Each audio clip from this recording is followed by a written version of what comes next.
Yeah, yeah.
Mr. President van der Bellen, Mr. President Aleksandar Vučić, Excellencies, ladies and gentlemen, dear friends of Belgrade Security Forum.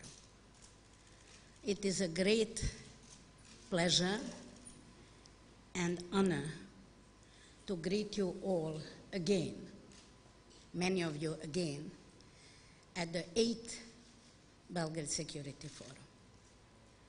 I must admit that when the idea was born, I think no one dared to even dream that there will be a forum every year and that we will come to 2018 to have our 8th Belgrade Security Forum. But in the same time, I have to admit that when this idea was born in 2010, I think the whole world, including us, was very much hoping that we will live in a more and more normal world, although it's very difficult to define what normal is. But normal in the sense of more human, more just, and more responsible. Unfortunately, this year we had to choose this title about new normalcy and how to respond to the new normalcy. The new normalcy is defined in very different places, from world leaders to thriller writers.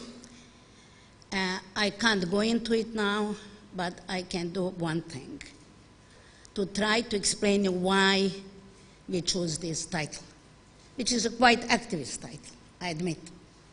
We are trying to find a response together to this new normalcy, which I will admit immediately, don't like.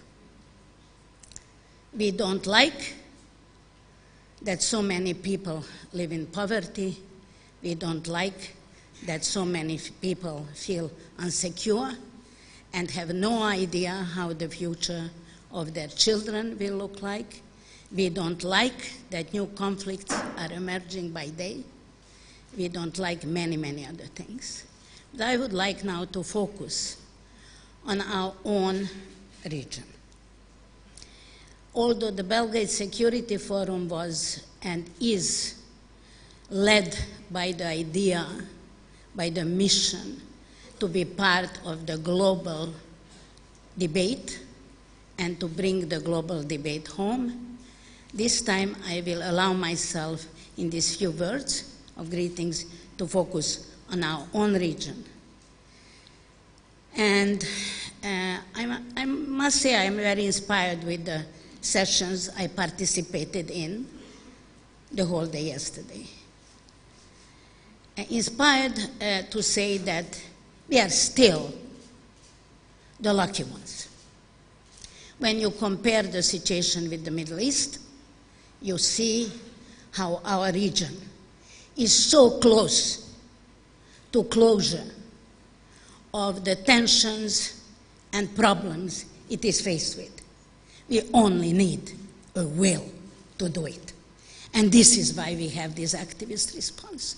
Of course, yesterday was also a sad day for the Belgrade Security Forum, because we heard that Prime Minister Zaev, although he wanted very much, will not be able to attend tomorrow's closing session. And you all are informed why not. You are all informed that the agreement with Greece is hanging in the air. And this is exactly what I mean when I say we need to find a common response to common challenges. It can't be true that we have every single time to make one step forward, at least a few steps backward. So I hope there will be strength, there will be will, there will be wisdom to keep the Prespa agreement. And I hope the same thing will happen in all other issues that are still open in the Balkans that has the potential to prove the world that it can do much, much more than they think we can do. And this is what I think should be the main topic of this Belgrade Forum and the next gatherings in different places. How to use the potential we have. And don't tell me we have no potential. If that would be true, hundreds of thousands of people wouldn't be welcome to Western Europe, for example, and the developed countries. So yes, we do have a potential, but we still did not find a way how to make it active, engaged, and how to achieve a situation in which we will get rid of the black and white paradigm of the Manichaean policies and thinking. If someone is not my enemy, he must be my friend, and the other way around. We are not good in building bridges among ourselves. We are not good in developing dialogue. But these are not problems that with intellectual ability and will we cannot overcome. So this is what I'm asking for to do, try to think through in this Belgrade Security Forum. How can we overcome the love and hate politics? How can we overcome the polarizations that make us much less able to come to the right responses and to the responses about the future of this country, of this region, and in this way to prove Europe and the world that we are worthwhile partners and not a problem region that everybody should, if possible, forget. I wish you a very, very successful, and all of us, forum, and I hope to see you all next year. Thus, I'm officially opening the forum and asking our moderator, Mr. Pavel Demes, to take the floor. I must say they will change now this stand because we are talking about new normalcy. This is not a normal height. This is a height for me, and now, of course, the normal height is going to take place.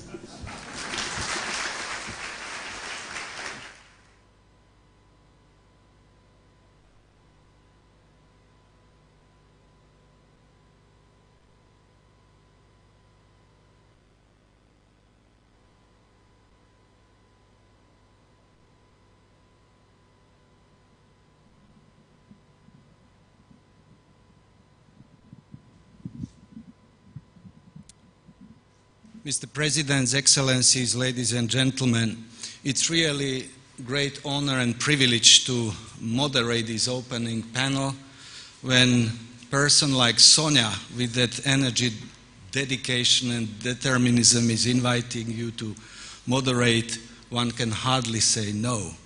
But she probably picked me to moderate this because I deeply care about the Western Balkans, and I'm attending Belgrade Security Forum from the very beginning because I believe that this type of public-private, young, old politicians, academics, students, journalists, fora are probably the only one when we could listen and understand each other. And having also two presidents of Austria, president of host country, to open and set the tone for this type of forum, it's just proof how non-governmental organizations in Serbia are capable attracting and putting together these type of formats, so congratulations. The two presidents have many things in common. The most important thing what they have in common, both of them are Aleksandars. There is almost generational difference. I counted, there is 26 years difference, but yesterday they had official meeting, and I was checking with Serbian and some other Western Balkan journalists how the meeting went. And there are three things what I heard, Mr. Presidents. First, that meeting went very well. Second, apparently two presidents like each other. And Austrian president said that he will come again and he must be more often in Serbia or in Western Balkans.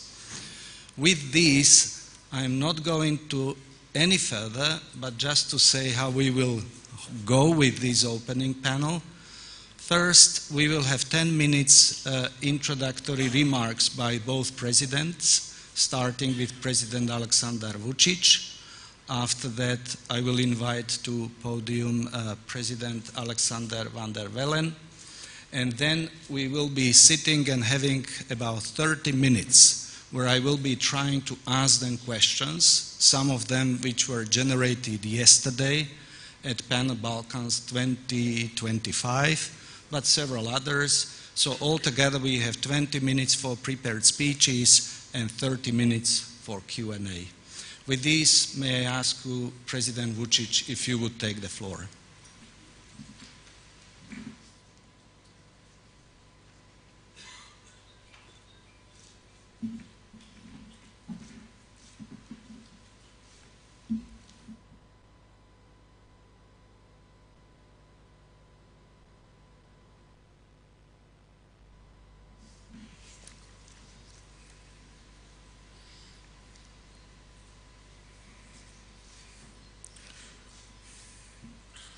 Ladies and gentlemen, Honorable President van der Bellen, dear Sonja, once again, congratulations to you, to your people, to your team on organizing this important forum here in Belgrade, here in Serbia. We are proud because of your great work, and thank you for your really devoted work in the recent years.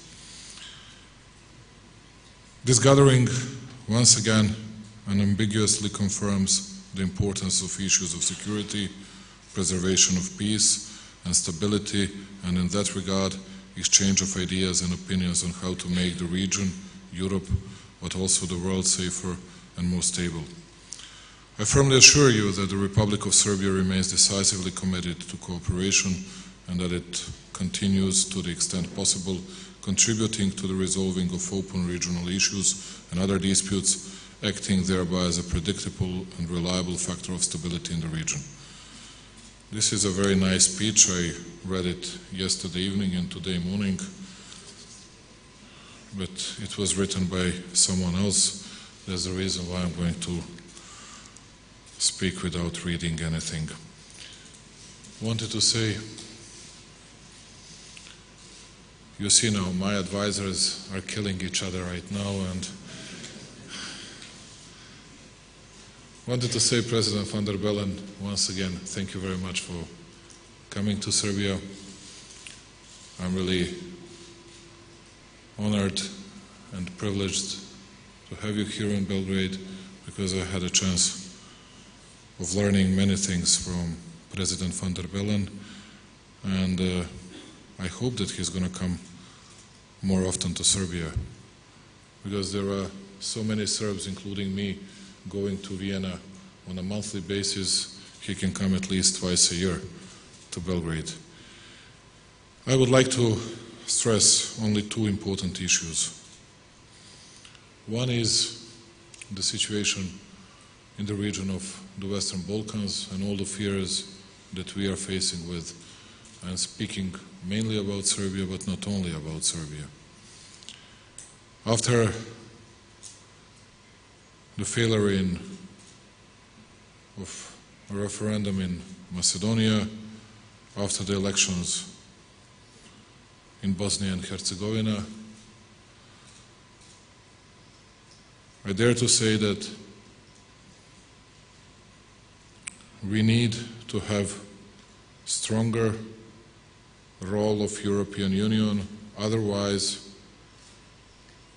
European Union won't be that type of a dream and a beacon of democracy, freedom, and everything else that we were striving for as it used to be. What happened in Macedonia? It was very much obvious that deal that two factions reached, it was a good deal for both countries. It didn't pass, people didn't like it. instead of confessing that, instead of admitting that, and now we were playing with different mathematician formulas, lying ourselves about a majority on this or the other side. And one of the reasons was that something that was offered to ordinary people was not that attractive as people from Europe thought. Is it true? Yes, it's true. You were offering, okay, now you're going to be a part of NATO. We have no aspirations of becoming a part of NATO. That's why I'm going to put it aside. But you're going to become, to open negotiating process with European Union. People said, oh, okay. We are in the habit of listening these stories for the last 10 years, and what happened? Nothing. Nothing. We need something tangible.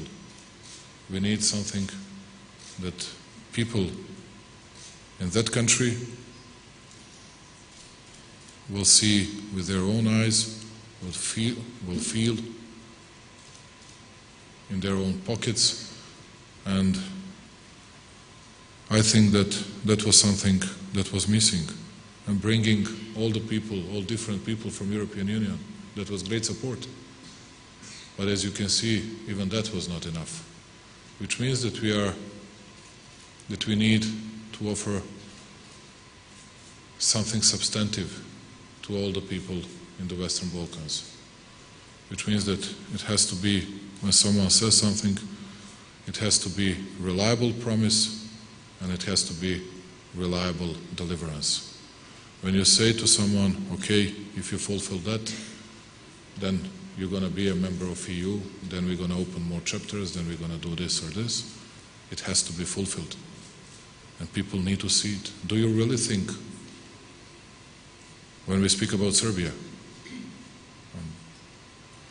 that if you're going to say, now we're going to open 2 chapters, or we're going to open 3 chapters, even Susanna is laughing. I'm smiling. It's not fun for me. Do you really think that someone cares about it in this country?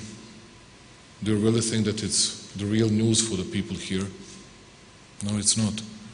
Because nobody knows what is going to happen after that. People know that we would like to belong to European Union type of society. People know that that's the main reason why we are on EU path. We have never been begging European Union for getting more and more money, and we are profoundly grateful to European Union for all the donations that they provided to us, for everything they did for us, particularly regarding terrible floods we were facing with in 2014. I'm saying this because we need to do something big in the Western Balkans, and we need to offer something substantive for the future of the Western Balkans. And it's not only Serbia, it's not only Macedonia, and it's not only Bosnia. And if we underestimate all the other factors, and it's people's will, and it's people's disappointment that we didn't count on,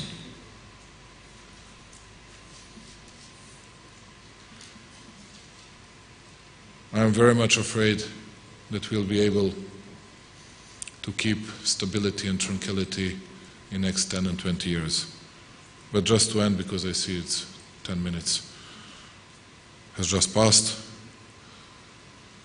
would like to stress once again that Serbia will do its utmost, Serbia will do its best to preserve, to maintain peace, stability and tranquility in the region. We'll do our best to develop good relationship with our neighbors, with all the others in our region, and Serbia will firmly stay on its EU path. And what I was speaking about EU, I think it's very important to be said. It's our, in a way, inner or internal democratic discussion. And that's what I see from inside. That's what I can feel every single time when I go to Brussels. 5 years ago, when I was going to Brussels, everyone was listening to everyone. Today, I'm afraid that no one in Italy is listening to anyone from France, and vice versa. And you have dozens of examples of that type in today's Europe. I wish you very good work, dear Sonja. Thank you for inviting us here, and I hope that open minds and open words can open new gates for the future of this region. If we would hide, if we would conceal up everything from our public audiences and from our people, we will get nowhere. Thank you for your attention, and thank you for organizing this terrific forum. Thanks.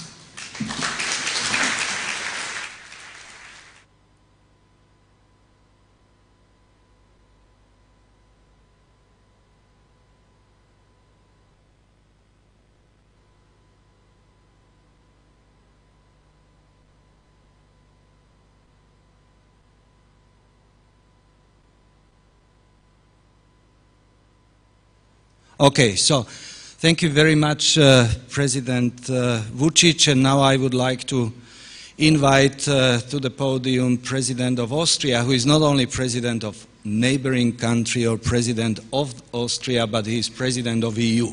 You will be speaking on this behalf because me being from Slovakia, I view you for these 6 months as my President as well. President van der Bellen.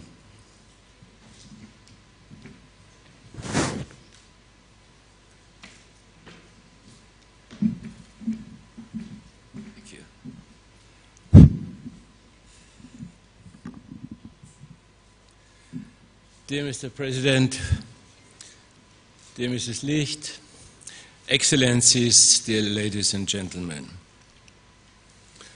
it is of course an exaggeration that I'm president of everybody here. It's difficult enough to be president of Austria with 8 million inhabitants. But I'm very happy to open the Belgrade Security Forum today, together with Aleksandar Vučić. This is the third time in this year that we met. Aleksandar was visiting me in spring this year in Vienna, and then we had a meeting at the Europäisches Forum Alpbach, European Forum Alpbach in the Tyrolean Mountains in August. Very interesting meetings for me, and I hope it's vice versa. Let me raise just 2 issues here that I find crucial for the present and for the future.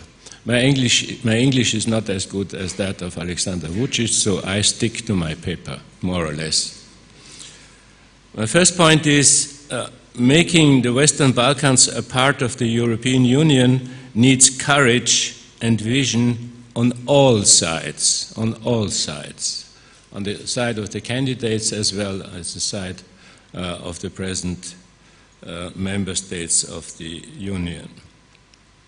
Czesław Miłosz, the Polish poet and Nobel Prize winner of 1980, stated in 1953, "Man and woman in general are inclined to accept the order in which they are living in as the natural one." Kind of normal, what Mrs. Licht said 10 minutes ago, as the natural one. We have theories and utopiae about change, but when change actually happens, then we are taken by surprise, scattered with fears. And we are paralyzed by the idea that our natural order might change and be defeated by reality. Also in the present European Union and the Western Balkans alike, we have the tendency to declare the status quo as a goal in itself, to shy away from looking for a better solution.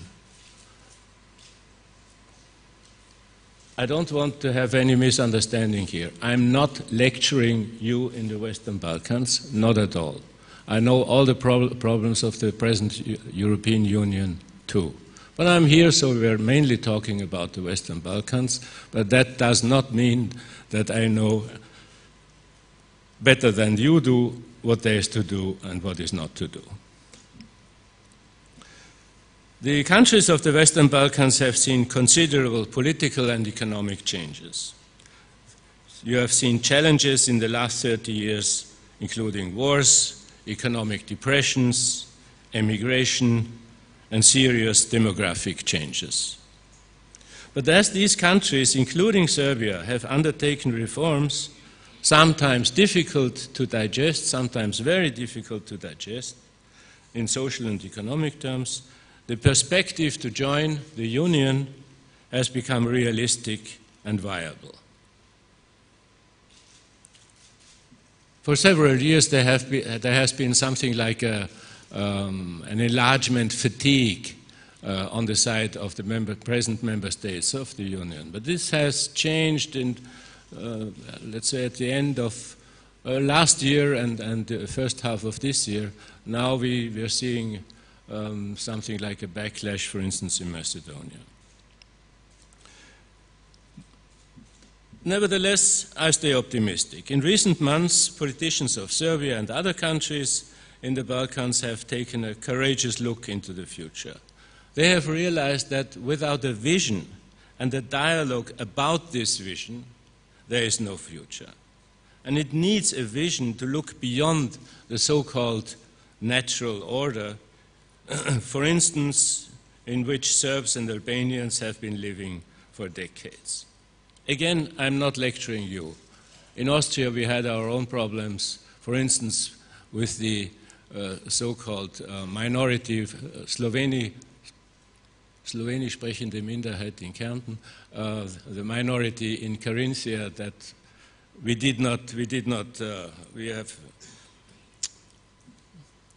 over the decades we had problems to deal with this question. I'm not saying problem, it was not a problem, but it was a question over decades. So, again here it needs courage to suggest peaceful dialogue instead of a hot or frozen conflict. And President Vučić, that's really my impression, has shown this courage for Serbia, as I could recently witness in Alpbach in this meeting. But taking courageous steps is not only the task of politicians or the task of presidents. It is important that the citizens and the society at large support their vision of dialogue and conflict resolution. My second point is Serbia and the Western Balkans need to join the remaking of the European Union already before joining the European Union. In her capacity as presidency, EU presidency, Austria has defined, as you know, the Western Balkans as a priority. And with my visit to Serbia and other Austrian delegates, politicians and so on, visits to Serbia during these 6 months of the duration of the presidency, Austria wants to underline this special relationship and her support for Serbia on the path to the Union. And Serbia is a key player when it comes to stability and security in the region. It is also a key player when it comes to the prospects of the Western Balkans to join the European Union.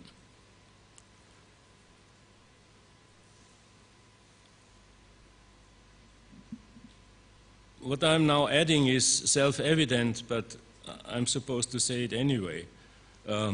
Joining the European Union means that her fundamentals, the fundamentals of the Union, need to take root already before the day of accession.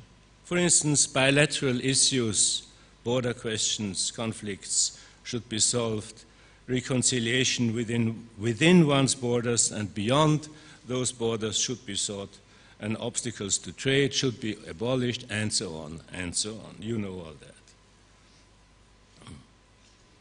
Countries in this region can and still must do a lot in this direction, and the EU, I hope it serves as a vision for these reforms that are necessary anyway, whether you join the European Union or not.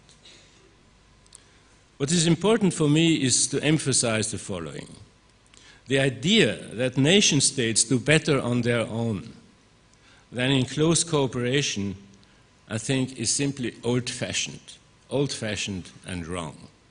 The economic power, competitiveness, international leverage of the European Union, what Jean-Claude Juncker recently called the Weltpolitikfähigkeit of the Union, meaning something like the ability to be a factor in world politics, is still missing to a large degree for the Union. Anyway, but still, even the EU as it is, its power, competitiveness, and leverage, international leverage, is much higher than those of any individual member state. In this sense, the promotion of nationalistic tendencies will prove to be wrong. And all present member states of the Union and all accession candidates should be invited to contribute to a vision beyond the national borders. No single country can prosper today without agreements and cooperation, without good neighborly relations. Why? I'm saying that somewhat poetically. Why becoming a nationalistic dwarf when we could be giants in welfare and peace? The European Union, you can say at least that, has achieved peace for the last 70 years, within peace for the countries within the present borders of the EU. It has achieved the guarantee of fundamental rights and freedoms, high economic success and living standards, social welfare systems, and a continuous struggle for equal opportunities. There are many flaws, many setbacks in the development of the Union, challenges, failures. There's a lot of homework to do within the present European Union to become more innovative, more successful, and so on. In particular, to be able to do something like a foreign policy that can be taken seriously, which is at present, for several reasons, not the case. And it does not depend on the man or woman who is trying to do it. At present, Mrs. Mogherini, she's really trying to do a good job, but under nearly impossible circumstances. So, again, it's not only the Western Balkans that need reforms, the present European Union does too. My conviction is that Europe can only be strong when it stays united. We will only be able to face ecological, economic, and social challenges if we establish trust and dialogue, if we cooperate and join hands beyond our national borders. There is no natural order we can return to. There is only a future we have to build together. I therefore also believe that we need to invest much more, need to invest as much into building trust as we need to spend on physical infrastructure. What do we need roads and bridges for if people will not use them for cooperating?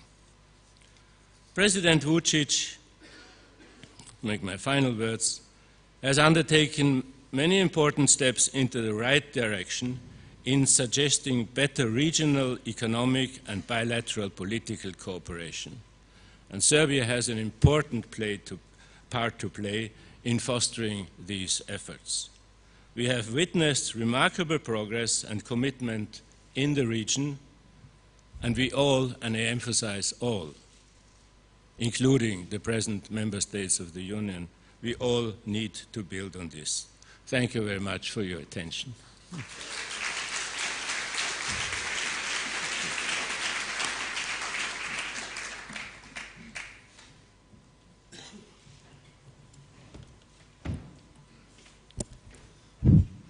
Thank you, President van der Bellen. And now we have about 30 minutes or so for questions to both presidents.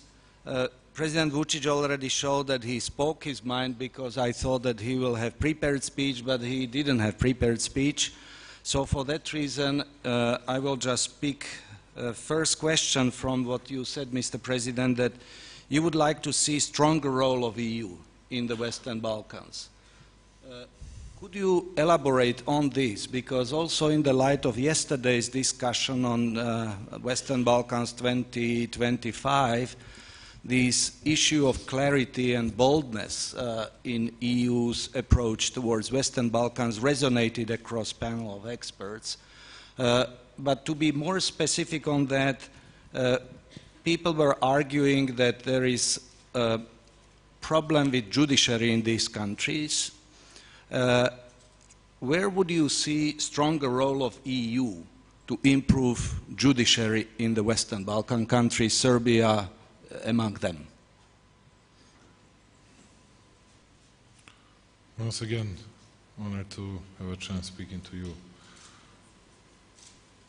Dear Pavel Demes, wanted to say that speaking about justice and judiciary issue and reforms that are needed to be taken in our country, I'm not going to mention the other countries. Yeah, people are right.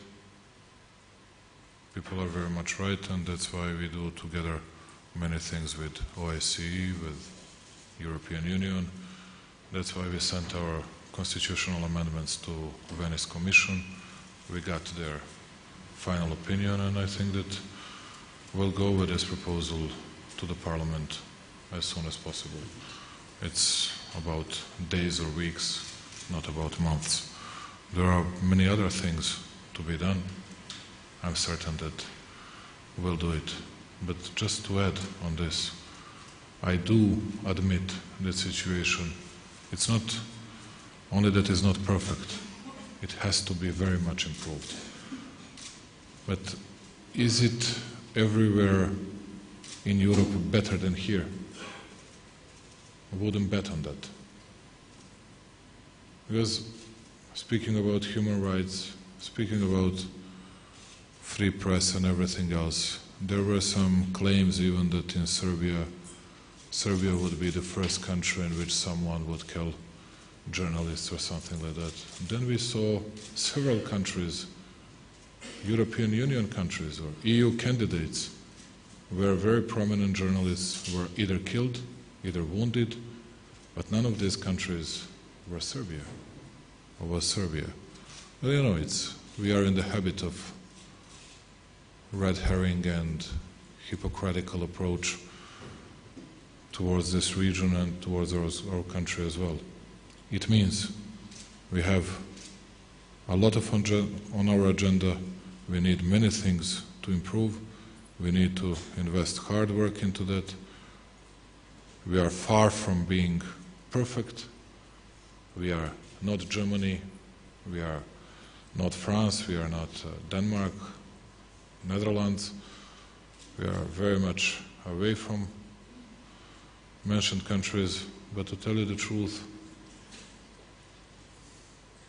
there are some countries that are not twice better than we are, at least. And there are some countries that are even worse than us. And if you see economic data, there are many countries that were doing much better in the past than Serbia. But today, wouldn't agree on this. And you can see that Serbia is doing much better than many EU countries, speaking about fiscal policy, budget discipline, public debt, all the other important issues, including growth rate. We are doing it in a very proper way. But what we need, and that's why I was insisting only on this, it's more important for us, it's to keep peace, stability and tranquility, and that's what we are very much afraid of here. No, we are not afraid of a hard work will deliver good results in the future. even in these fields, in these issues that you have just mentioned. Although I would say, if you read European Commission comments on justice and judiciary issue, I would use much worse words to depict the situation in Serbia than European Commission did, to tell you the truth. There are some political issues which they are using for their own purposes. But speaking about this, they are quite right. President van der Bellen, you mentioned in closing part of your intervention word trust. Do you, as representative of EU country, believe that there is growing or declining trust in the Western Balkans in EU?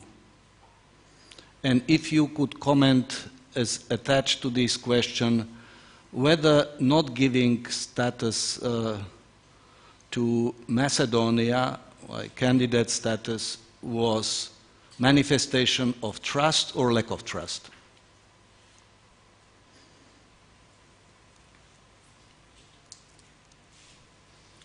Thank you.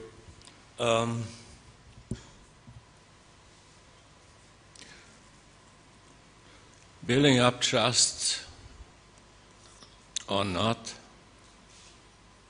I've had difficulty with the question because first I'm thinking about the European Union as of today. You could put the same question there, and I see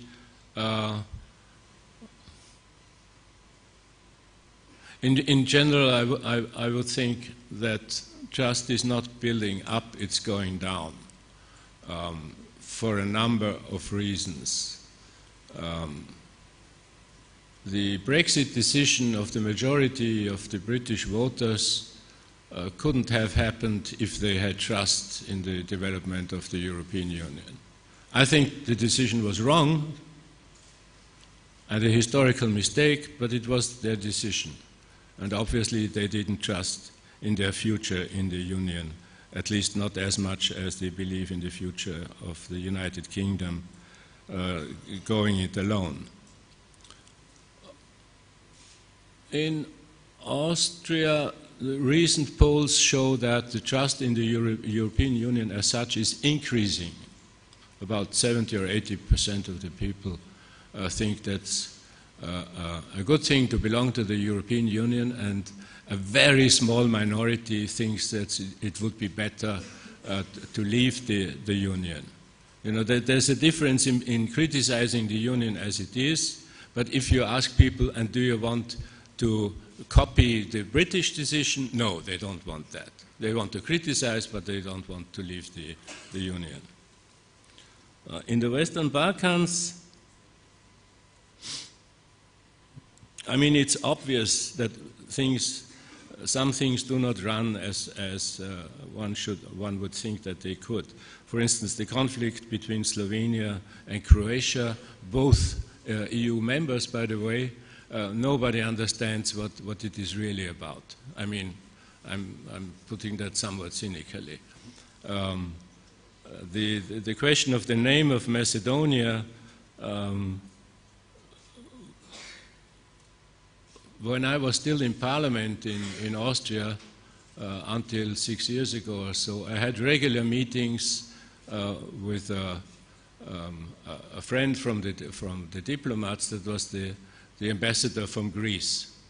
And we had very interesting discussions, but one thing really got on my nerves: the name of Macedonia, Fyrom, the former Yugoslav Republic of Macedonia. I don't understand really what it is all about, you know.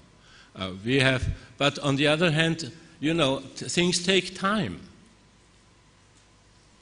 My origin is from Tyrol in Austria, and South Tyrol, as you might know perhaps, was separated from Tyrol in 1919, after the First World War. It took about 70 or 80 years to get a viable, workable, very good autonomy for the German-speaking population in the Italian part of Tyrol. And now almost everybody is happy with the situation. Almost, because you never can get all, you know. So it takes time, it takes a lot of time.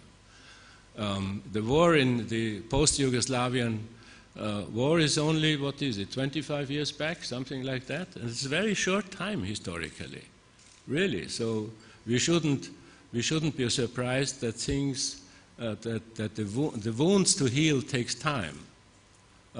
That doesn't mean that one couldn't do more, but I try to take it realistically.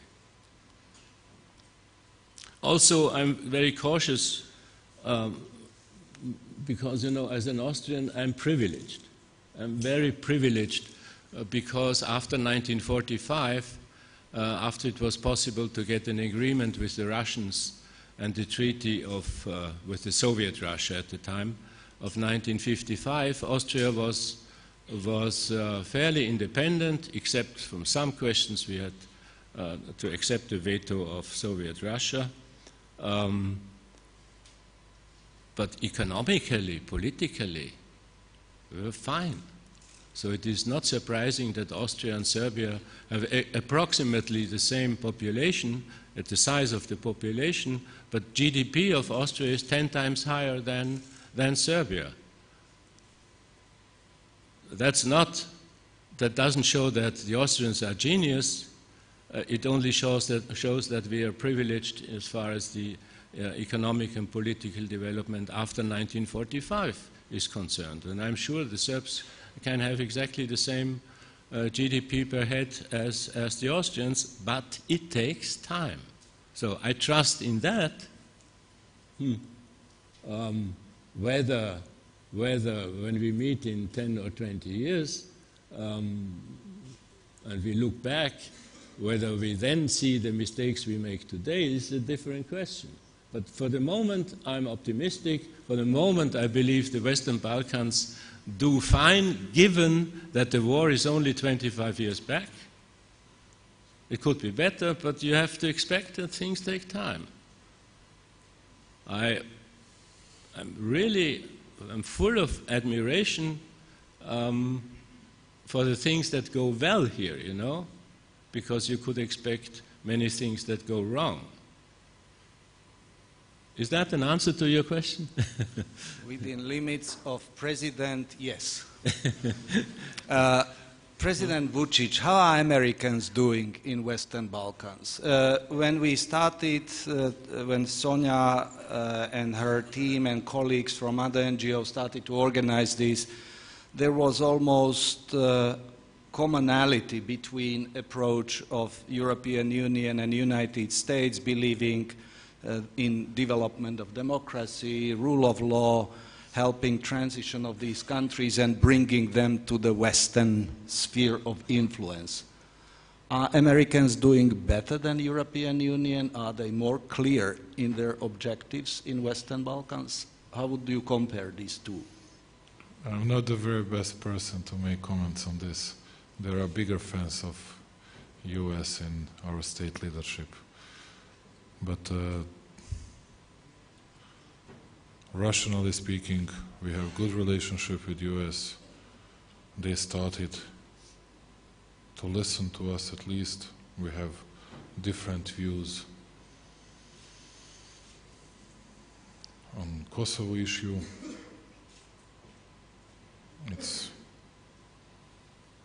We are on totally opposite sides. Let's speak very openly regarding formation of Kosovo army and some other issues. But there has been progress made recently, and I can say that we had a chance of speaking openly and sincerely and honestly with the new American administration, with their representatives, and hopefully we'll be able to continue in this way. And that's it, you know.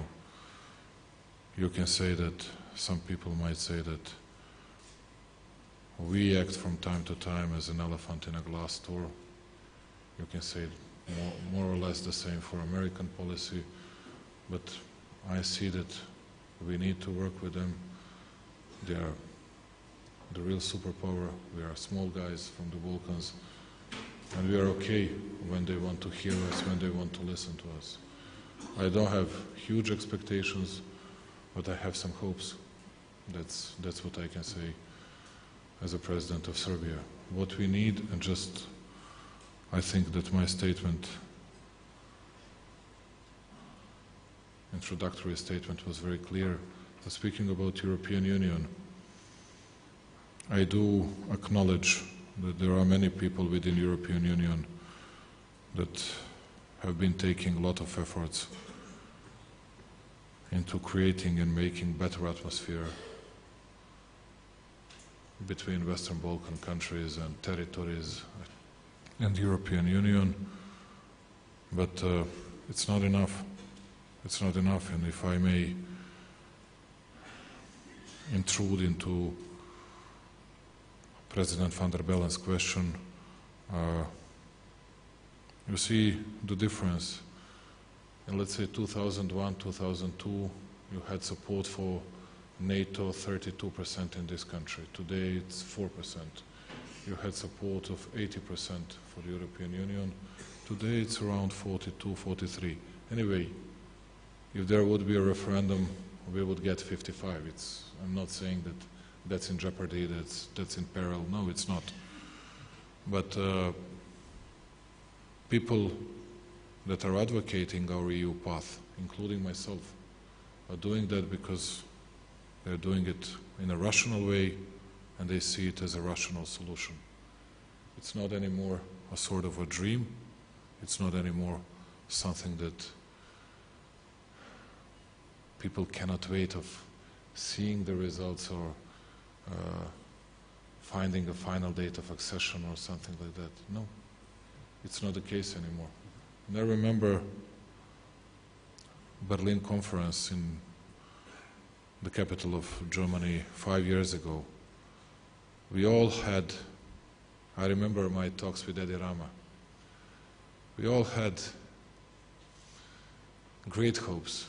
We thought that we were in a position of resolving all our infrastructural problems, economical problems. And I still admire Angela Merkel of bringing all these ideas to one conference. And at least we, one day a year, we always remind ourselves of our obligations and what we missed in the last years and what we need to do in the upcoming years. But the problem is that we are going to start building this highway of peace next month in this part that is under control of Serbia. But we needed to wait for this for almost 6 years. For almost 6 years. People need tangible results. People need to see something. People need to see new roads, new railroads. People need to see.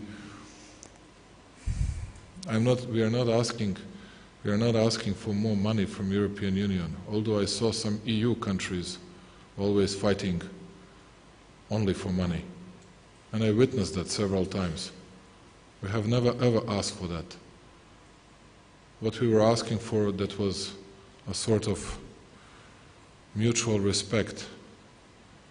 You have it from our side, and that's what we need from the side of European Union. And then people, and we need reliable politicians. That's why I was many times criticized here in our country, because I was saying good things about Angela Merkel. And some people would say today, you see, your Angela is falling down, declining in all the numbers. So what? It doesn't change my mind. And I don't care what numbers are showing. I see what people are doing. And there are very few people that are really caring about Western Balkans.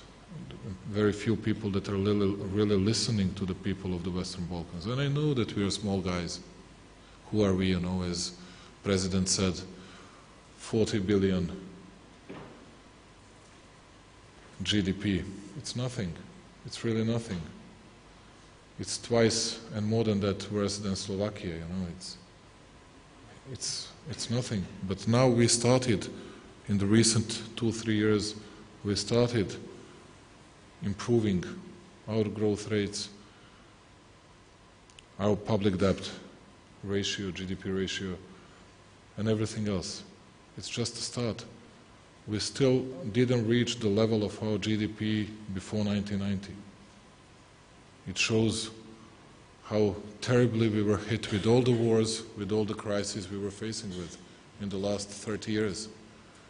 And if we'll keep the same growth rate, the same level of our growth rate in next, let's say, 14 years, that's what we counted, Aleksandar, we're going to double our GDP. We're going to double our GDP. That'll mean something. That'll be a totally different country. That's what we need. That's why I was insisting on this sort of tranquility and peace maintenance. And we cannot do it, to answer once again on your question, without US support. Sure. That's why we need US.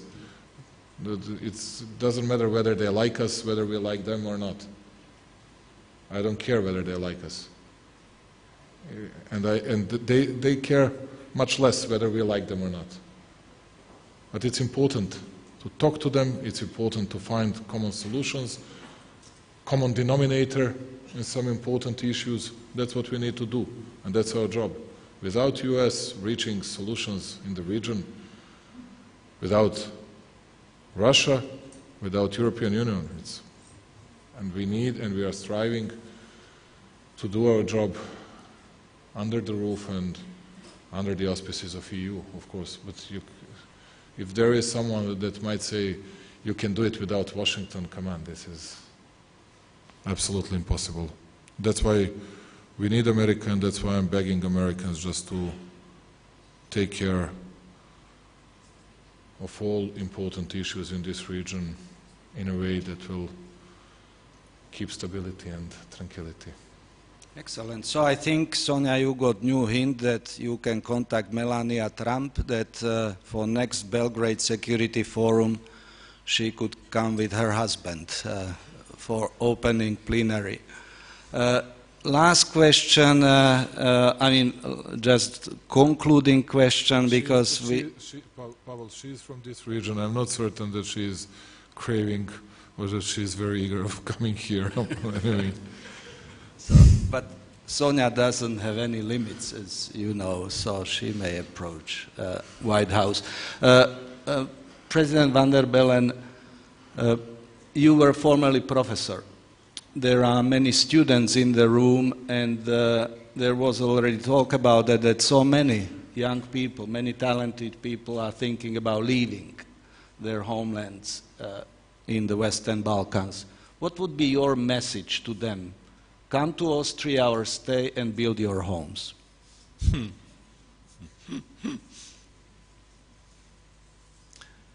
When I was young, that is, when I had finished my studies then at the University of Innsbruck, I wanted to leave Innsbruck at almost any cost, for several reasons.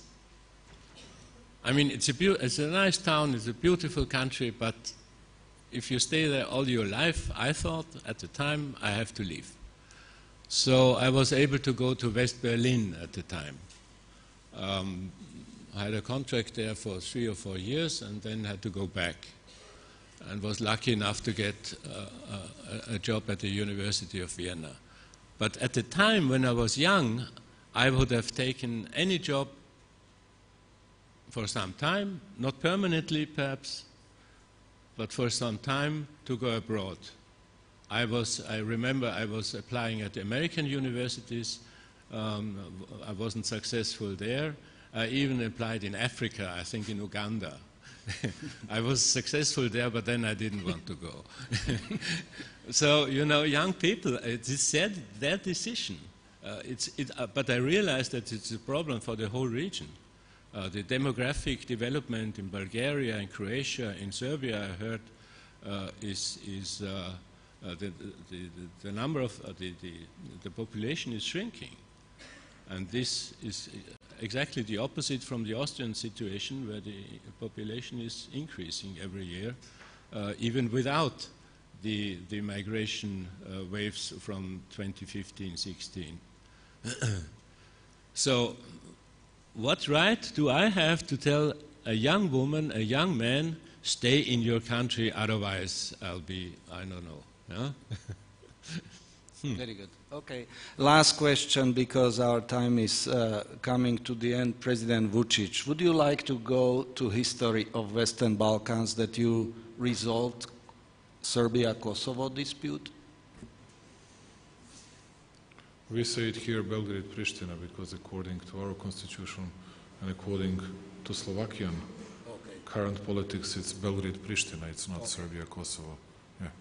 Fair enough. But I did understand what you were speaking about.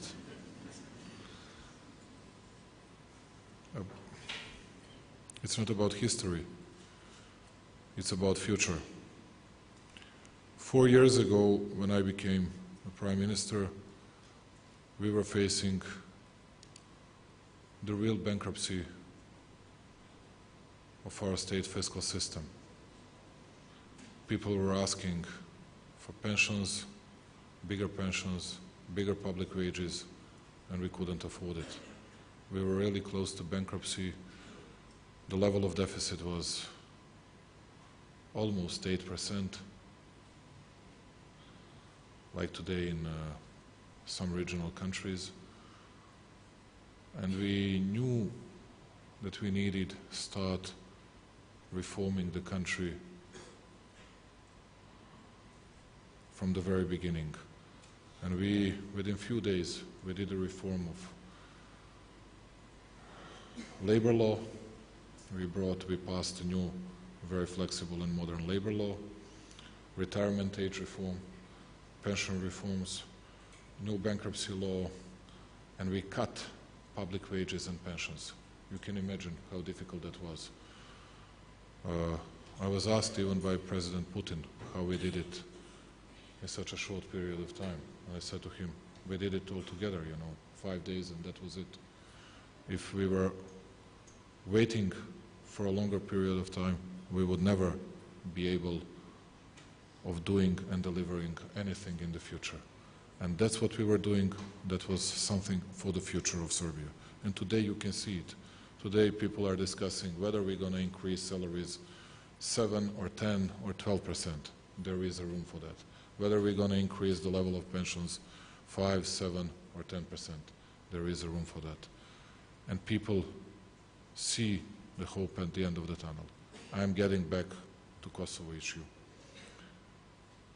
I was not afraid going to Kosovo after we signed Brussels agreement. I went to North Kosovo, and it was the most difficult day in my political life. People were not only booing me, those people that I love, and I did everything to protect them, was fighting severely in a very tough way. There are some people here. I think that Suzana Grubješić, she was there together with me. And she knows at least that I was by far the toughest on our side. And we got something, and I told them all, remember my words of a just small, stupid guy. We're gonna stick to the Brussels agreement, not the other side in the future. And that's what is happening today. And we fulfilled all our obligations from Brussels agreement, all our obligations. There is not a single one that we didn't fulfill. And there was only one obligation that had to be fulfilled by the other side, only one. That was formation of Serb community or Serb association. It hasn't happened for more than 2,000 days. And there is no politician in Europe that is saying a single word about it. Put it all aside. I knew from the very beginning that they would never be able delivering what they promised, what they signed, and I knew from the very beginning that no one in the world would be interested in forcing them of delivering something that they signed. That's why we started discussing something that should have been a sort of solution between Serbs and Albanians. And I know that we need a compromising solution, something that would be very painful for Serbs, But on the other side, it has to be painful for Albanians. Otherwise, it's not a compromising solution. And otherwise, no one will reach a solution.